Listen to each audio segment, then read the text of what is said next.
Assalamualaikum warahmatullahi wabarakatuh. Perkenalkan, nama saya Zaki Alfaridi Hakim dengan NIM B1B1236063 dari kelas mitigasi konflik lingkungan. Pada kesempatan kali ini, saya akan memaparkan sebuah analisis mendalam mengenai dinamika sengketa ekologis yang terjadi di ranah domestik, seperti maksudnya di lokal, di Indonesia, dan juga di ranah global. Jadi fokus pembahasan ini diarahkan pada upaya mitigasi serta resolusi konflik yang melingkupinya. Sebagai bagian penting dari tanggung jawab akademis, sekaligus refleksi kritis kita terhadap kelestarian bumi ini.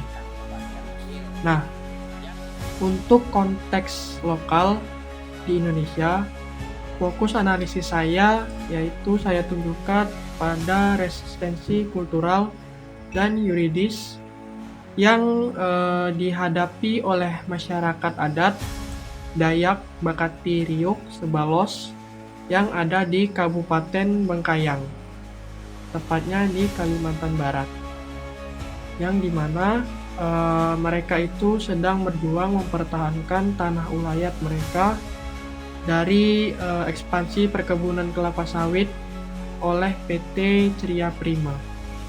Sementara itu, untuk cakupan global, saya membawa perhatian kita terhadap belahan bumi yang ada di Amerika Selatan, di mana tepatnya pada degradasi kawasan Amazon dan Cerrado di Brazil akibat akselerasi industri agribisnis kedelai skala masif yang ada di sana. Landasan fundamental saya memilih kedua topik ini adalah adanya benang merah yang sangat nyata. Benturan ekstrim antara ambisi akumulasi kapital ekonomi global melalui komoditas primer dengan hak hidup atas ruang ekologis masyarakat lokal, serta juga kelestarian ekosistem fundamental. Mari kita telaah kronologi konflik ekologis yang terjadi di Kalimantan Barat. Berdasarkan data dan laporan resmi yang dihimpun oleh Aliansi Masyarakat Adat Nusantara yang disingkat AMAN, pada akhir Mei 2024, ketegangan ini memuncak ketika sekitar 200 warga masyarakat adat Dayak Bakati Riuk Sebalos menggelar aksi protes damai guna menolak operasional perkebunan kelapa sawit milik PT Ceria Prima. Perusahaan tersebut diketahui menguasai dan mengeksploitasi wilayah yang secara turun-temurun diakui warga sebagai tanah adat dan hutan ulayat mereka. Alih-alih membuat ruang dialog yang adil, aksi damai ini justru direspon dengan tindakan represif yang berujung pada penangkapan sepihak terhadap 3 orang warga adat oleh aparat penegak hukum, di mana salah satu di antaranya ditahan tanpa kejelasan legalitas hukum yang transparan. Peristiwa ini menorehkan trauma psikologis mendalam bagi komunitas lokal, khususnya kaum perempuan adat. Apabila kita memetakan aktor-aktor yang terlibat dalam pusaran sengketa ini, terlihat jelas struktur yang tidak seimbang. Di satu sisi, terdapat masyarakat adat Bakati Riuk Sebalos, khususnya kelompok perempuan adat yang menjadi motor penggerak perlawanan, didampingi oleh tim advokasi aman Bengkayang.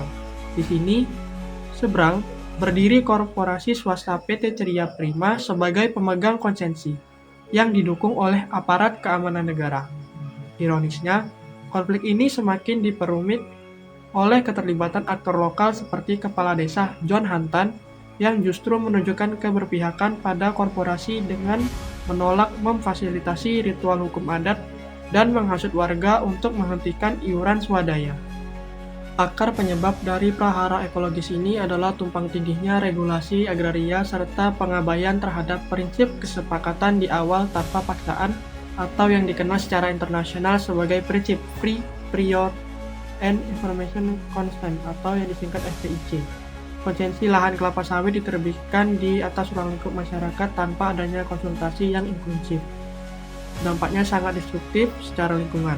Terjadi fragmentasi hutan yang merusak keanekaragaman hayati lokal.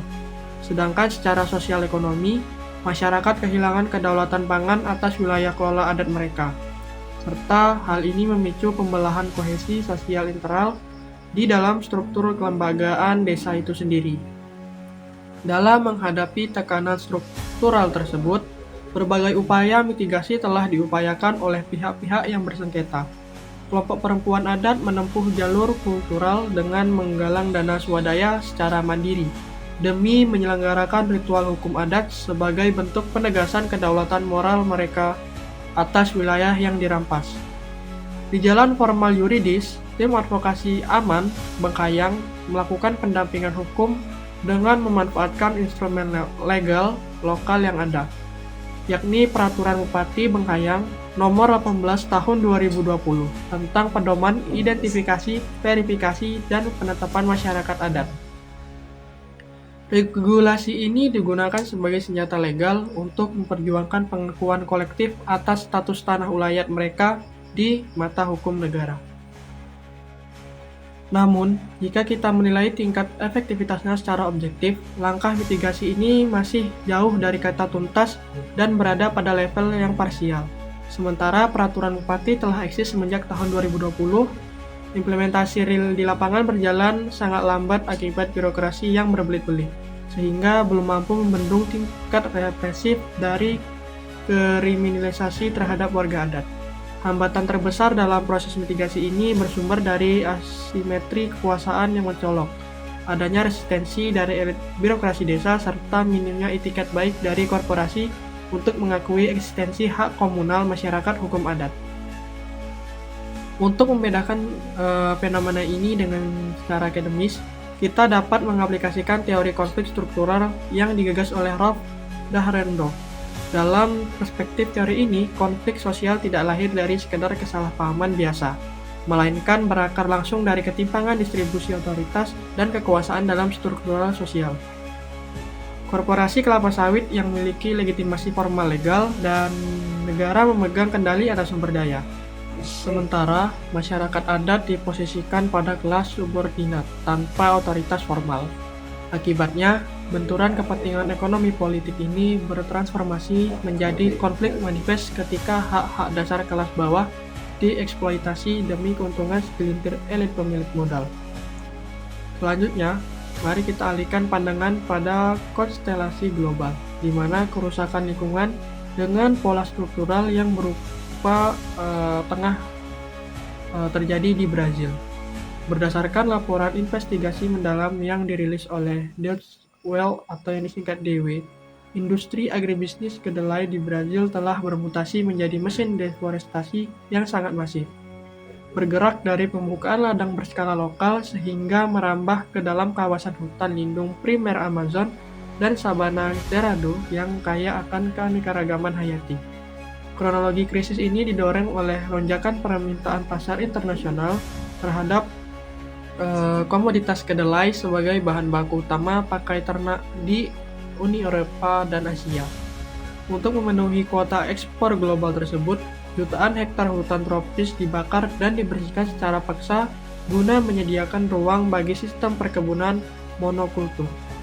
Aktor-aktor utama yang menggerakkan roda konflik berskala transnasional ini melibatkan korporasi agribisnis multinasional raksasa pembelian komoditas seperti Bunge dan Cargill yang bekerjasama dengan para tuan tanah lokal berskala besar yang ada di Brazil. Kebijakan deregulasi lingkungan di masa lalu oleh pemerintah pusat turut memperlancar jalannya eksploitasi ini. Di pihak yang dirugikan terdapat masyarakat adat lokal, komunitas petani, serta jaringan organisasi komunitas lingkungan internasional yang tiada henti menyuarakan penolakan atas konversi lahan tersebut. Dampak ekologis dari perluasan industri kedelai ini tidak lagi bersifat lokal, melainkan telah menjadi ancaman bagi stabilitas iklim bumi secara menyeluruh. Deforestasi ekstrim ini memusnahkan jutaan spesies flora dan fauna, memicu pelepasan karbon dalam jumlah yang sangat masif atmosfer, serta merusak sistem hidrologi global. Di tingkat tapak, komunitas adat di Brazil terancam kehilangan tempat tinggal mereka secara permanen dan kerap menghadapi kekerasan fisik serta intimidasi dari sindikat bersenjata yang disewa untuk mengamankan wilayah perluasan kebun kedelai tersebut. Langkah mitigasi yang diharapkan dalam merespon krisis global ini mencakup kombinasi instrumen domestik dan internasional. Salah satu mekanisme yang sempat berjalan adalah moratorium kedelai Amazon atau yang disebut Amazon Soy Moratorium. Sebuah kesepakatan sektor swasta yang melarang pembelian kedelai hasil dari lahan yang dideforestasi setelah tahun 2006. Di samping itu, Uni Eropa baru-baru ini memperketat regulasi perdagangannya melalui European Union Deforestation Regulation atau yang disingkat EUDR yang mewajibkan uji tuntas rantai pasok bebas deforestasi bagi setiap komoditas yang masuk ke pasar mereka. Kendati demikian, efektivitas langkah ini kerap bocor akibat adanya praktik pencucian kedelai atau soil landfill yang mengalihkan aktivitas pembersihan hutan ke wilayah sabana Cerrado yang perlindungannya jauh lebih longgar. Apabila kita menjajarkan kedua kasus ini secara analisis, kita akan menemukan berbagai persamaan substansial sekaligus perbedaan strategi yang sangat kontras. Dari segi akar penyebab, kedua konflik ini sama-sama membakar dari komoditas dan eksploitasi lahan berskala besar demi menyuplai rantai pasokan kebutuhan global, di mana kelapa sawit yang ada di Indonesia dan kedelai yang ada di Brazil diposisikan sebagai komoditas andalan ekonomi nasional. Struktur aktor yang terlibat pun mencerminkan pola yang identik, mengenai persekutuan antara korporasi besar dengan dukungan kebijakan negara, yang berhadapan langsung dengan masyarakat adat tradisional yang hak-hak konstitusionalnya dikesampingkan. Perbedaan mendasar terletak pada instrumen mitigasi konflik yang diimplementasikan oleh masing-masing negara. Di Indonesia, khususnya dalam sengketa Dayak Bakati di Bengkayang, pendekatan yang digunakan cenderung bersifat legal lokal dan juga defensif, di mana masyarakat adat bergantung pada advokasi hukum adat dan pemanfaatan peraturan daerah setingkat bupati untuk memproses legitimasi atas hak mereka. Sebaliknya, mitigasi konflik di Brazil telah bergeser ke arah mekanisme berbasis pasar global dan investasi internasional. Melalui tekanan moratorium dagang dan regulasi ketat dari negara-negara importir seperti Uni Eropa. Sebagai penutup dari analisis komparatif ini, saya merumuskan beberapa rekomendasi strategis yang aplikatif demi membangun sistem mitigasi konflik lingkungan yang jauh lebih efektif di masa depan. Pertama, pemerintah pusat bersama Dewan Perwakilan Rakyat harus segera mengesahkan rancangan undang-undang masyarakat hukum adat menjadi undang-undang positif, guna memberikan payung hukum tertinggi yang kuat bagi pengakuan hak-hak komunal di seluruh penjuru Nusantara. Kedua, di tingkat teknis operasional, penguatan kebijakan-kebijakan satu peta atau one map policy harus diselesaikan secara transparan untuk mengeliminasi tumpang tindih perizinan antara kawasan hutan adat dengan konsesi korporasi swasta. Baiklah, sekian yang dapat saya sampaikan. Saya akhiri. Wassalamualaikum warahmatullahi wabarakatuh.